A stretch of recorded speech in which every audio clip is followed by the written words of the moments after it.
Hi everybody, I am back after I did the short tutorial on how to cut out your first design in Cricut Design Space.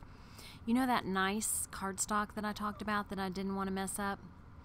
Well, I didn't set my blade deep enough and it didn't cut all the way through, and so when I decided to reload the mat, it didn't cut in the same place. So I thought, well, you know what, that is a good learning opportunity. And Agnes is still whining about the ball.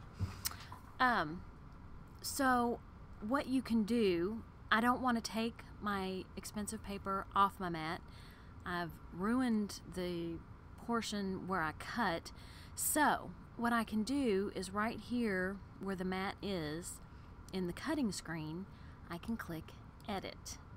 And that will bring up my mat and it will let me rearrange the images. Now, I know that these two cuts right here are messed up. So I'm going to take this image and drag it to the other side of this heart image, and then I know I'm far enough over, and I'm going to take the other heart image and drag it there. And then if you scroll down, it says done. And magically my arrow turns back on, and I should be able to save that at least part of my expensive cardstock. So that is a way to recover from any errors that you might make. Thank you for stopping by. I know this was really quick, but it was just a little tutorial on saving one from oneself.